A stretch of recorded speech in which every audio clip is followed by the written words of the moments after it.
for players when he barks. Bill barks and doubles down the barking. And that's why the minute Brady leaves, agents don't want to go there. Brandon Ayuk's like not remotely interested in that culture that Bill created. Yeah, to me, it was his culture was all dependent on Tom once Tom established himself. And go back to Walt, like Baker. Ma'am, can you hear me? Yes, I can hear you. Wasn't dependent on. Okay, great. I can hear your background too. Of course, I just don't want dead air until you transfer. None of these. Thank you. Like every single guy to a man, the backup quarterbacks, could all All right. need Hold on a second, actually. Hold on. small percentage of teams that just are really buttoned up, do it the right way. The Ravens, the Chiefs, the Patriots, like the gap of how they get ready, isn't it? But the way that they treated the quarterback, I'm going to be eating my sopa while you talk, so. because that's not normal, and you're never gonna. And I understand why the Patriot guys offended. Why would Edelman? Because they won a lot, but it wasn't sustainable once you remove the peacock. Okay, hold on. Now. It's gonna get really ugly there. It's gonna get really ugly there. That's going out to COVID. Okay, folks. Happy Monday. Hope you guys are enjoying the juegos. If you're watching football, enjoy yourselves. So Let me ask you a question. What Wiggles are playing? I have no idea. All right, I just wanted to know if you had, been paying attention. Been very busy trying to do other homework stuff. Yes, that doesn't mean you shouldn't know who's playing. I don't really particularly follow. It's current news and events. I don't follow it. I see. I just want to ask. Yes, ma'am. Thank you. And by the way, it's Jets at San Fran, New York Jets. Okay. Thank you. We appreciate that for all the fans out there that like to watch the football. Go Jets. Go Jets. Jets, Jets, Jets, Jets. Okay, I guess someone's a Jets fan. No, I'm not. I'm go only a Jets. Jets fan in this particular game. Well, you're making a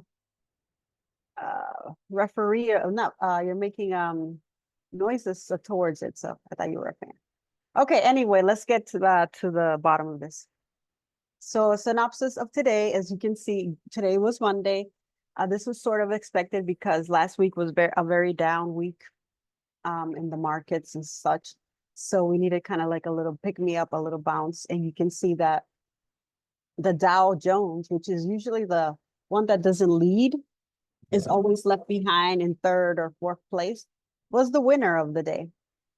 It had a little pick me up, 1.20% to the upside. And similar in nature, the S&P and the NASDAQ. They were tied actually here, 1.116%, 1.116%. It looks like tomorrow is going to be a little bit of a mixed bag. Let me go back here. Volatility is very high here. And this is also expected for the month, seasonally wise, for September.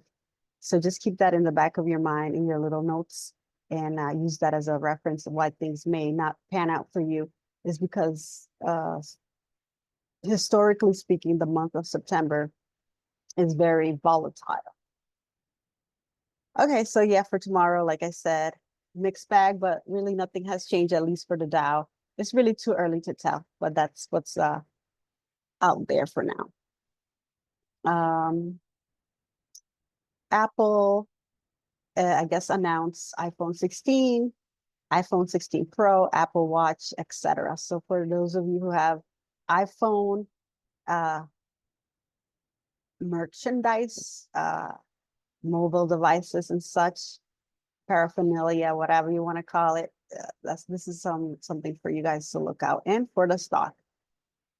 Okay, so let's get this party started. I'll try to be brief and precise. So if my thing would work, that would be helpful. Go Jets. Okay, so we can see that the winners of the day in the upside were Coin, at least in my list, Dallas, Delta Airlines, NVIDIA, Banco, Americana, and Open. Boeing also had a little pick me up, AMD and Tesla. Test. For the losers, we got Sam, Pelotone, Lucid, Nikete, Google, Rivian, and Dickety Dicks. Also, we have Macy's here. Let's look at the top, the Magnificent Seven.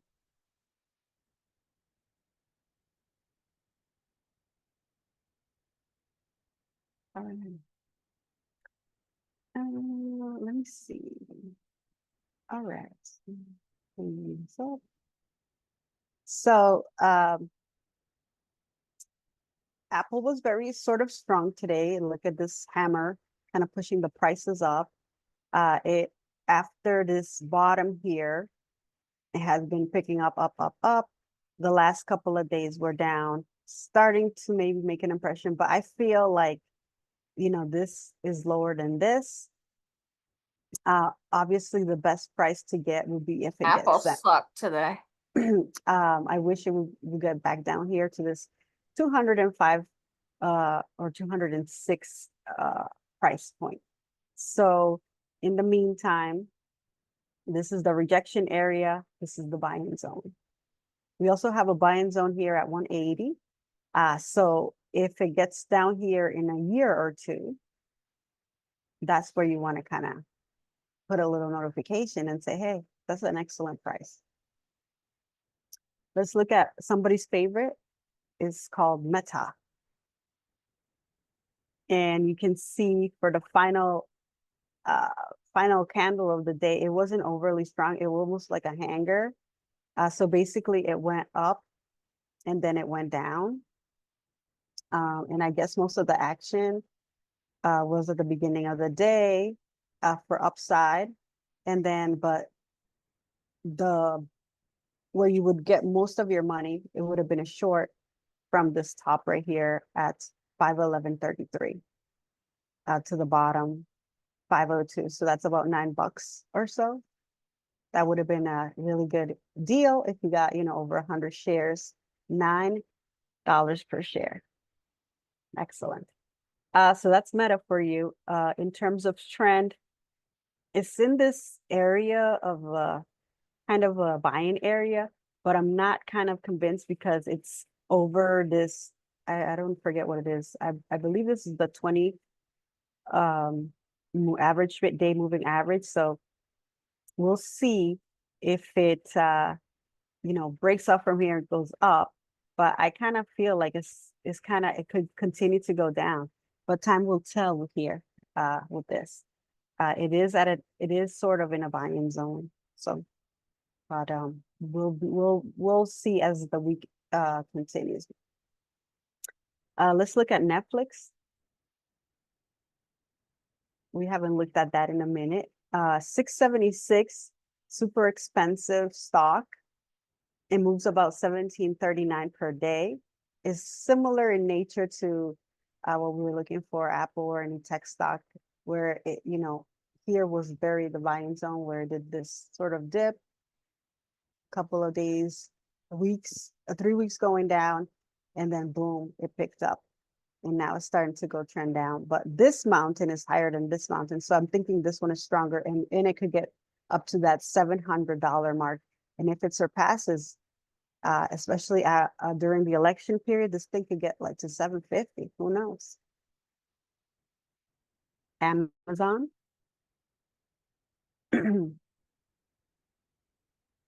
Amazon has been weak compared to the others. Yes, it also had a big dip here, but it's kind of been like in this range where it doesn't kind of surpass this 182 yet. And look at this, this was a massive red candle on Friday, but everybody kind of did that on Friday. Try to pick up again today. Let's see what it did. In the post market, looks like it's strong, but yet went down, up, back down, and strong post market. So that's something to take a note of, people. Amazon could be kind of strong tomorrow. I don't know if there was some news regarding Amazon. Okay, so NVDA. The chips did well today. They had a big sort of a gap up because obviously they've been not doing too well. I still think they're in a sort of downward channel. I would like them to get here to this $89-$40 price. That would be amazing. Again, time, oh, this is yeah, daily. Time will tell. But it's looking like maybe it could start bouncing back up as well from here to here. It looks like, so went up 3 weeks, down 2 weeks. Today, yeah, 2 weeks, and it could go back up again. Again, I would say that this and this area here would be the best prices for NVDA. Meta, Google. Oh, interesting. Google is still going down. Even today, it had a very negative day. Look at this. Look at this, folks. This was a beautiful short. Beautiful. Just very fantastic. And actually, if you had held it from last week until today, you would have been making some big money. So this was the top right here, 158 to 148. That's $10 per share. Big money right here, baby. So yeah, not looking good for Google. Actually, let me go back to the daily here. Trend is still downward. Look at all these trend lines. They're above.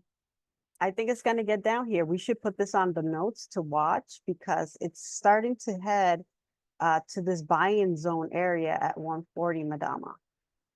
And it's only $9 more. So in a couple more days, let's say 2-3 days, it could get down here, especially since it moves about $4 a day. So this is something that for you folks who like this Google stock company, I see this as a buying opportunity if you could get it here at this $140 price. Because it's already surpassed this, all of these lines already been surpassed. So it's still at a downward trend. So Google on watch, folks. Let's see. We got Meta, NVDA, Apple, NVDA. What else can we see? Amazon. Did we look at Amazon? I forgot. No. Yes, we did. We looked at Amazon, right, Leanna? I don't remember now. Let's look at XOM.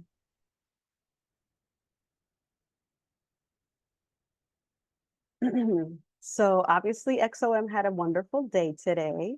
I could have bought this at the low on Friday at the end of the day, and I should have gone with my instincts, but I didn't, like a douchebag, and I would have made some good money, and I didn't.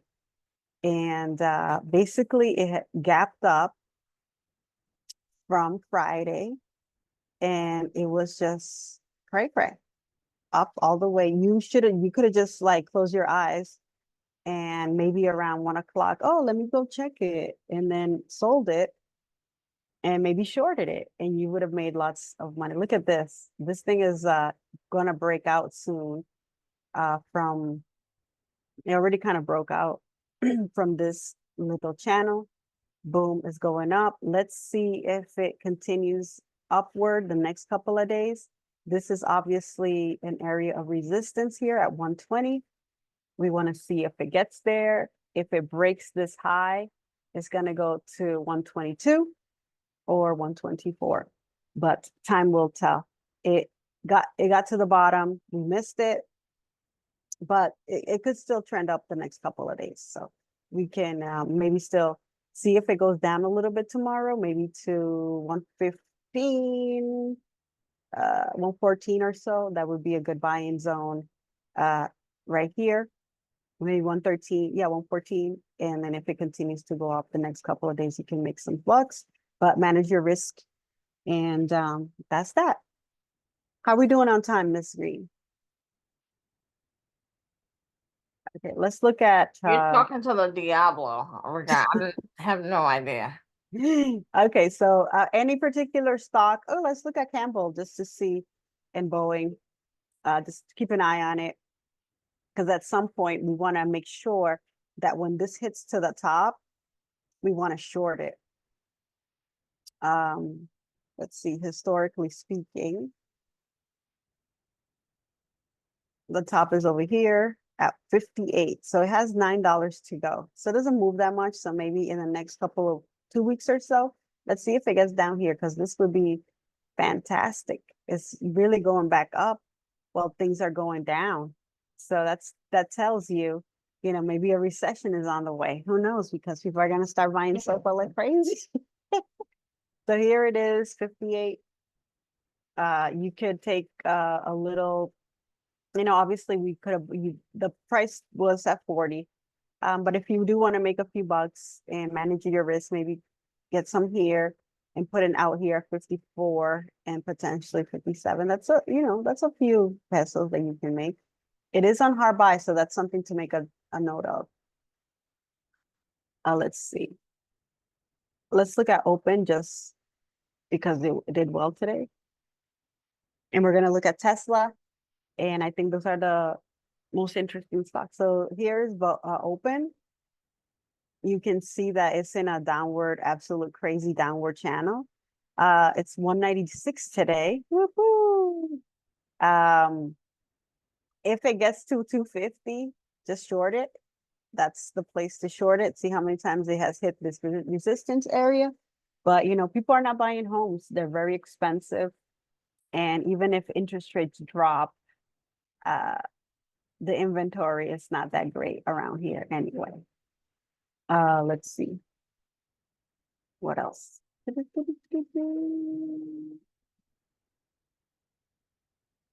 Oh, Softy. MSFT.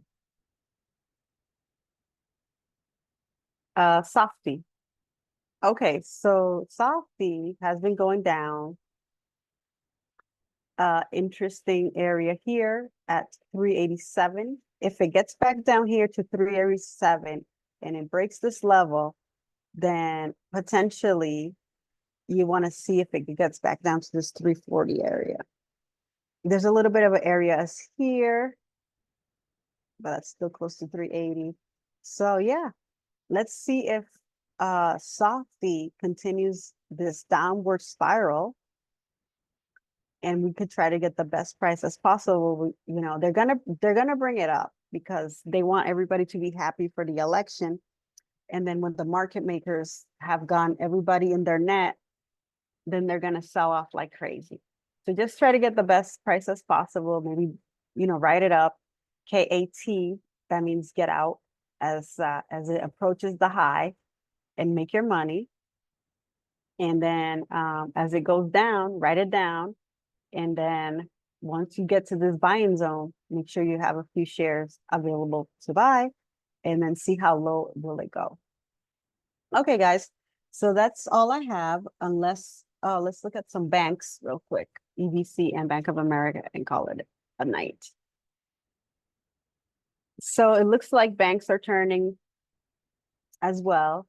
We had a zone here for bank EBZ, as Ms. Green has said. So it did this McDonald's thing, like, ooh, ba-da-ba-ba-ba. So now it's going back down. It looks like this is the area to buy. Let's see if it rejects it or breaks down. If it breaks down from this area, this is the next area, 15, that we can potentially see that it's a good area of support. So, and then if it breaks this down, get it at 13 or so. So yeah, it's been a little McDonald-ish. And I think that means we'll look at McDonald's. So as I told you guys, anytime this thing gets down here, just buy it, close your eyes, and then 2 or 3 months later, open them and you'll be like rich. just as I predicted, but I didn't stick to my guns. I got out. I had made a few pesos on this, but I should have just gone with my instinct again. And it had bad earnings, but that doesn't seem to matter with McDonald's, you know, just if it's at a low point, just buy it, set it and forget it. Go come back 4 weeks later and you're a millionaire. So from 245 to 291, you do the math, dollars per share, and you would have been in good standing right now for Christmas. That's all, folks, and just buy good stocks like this one. Any questions, any comments, leave them on the chat for us, or sorry, in the comments. We appreciate it. We appreciate your time, and I hope for those people watching the game, Like, subscribe, like, and subscribe, send comments. and yeah, we'll talk to you guys later. Peace out.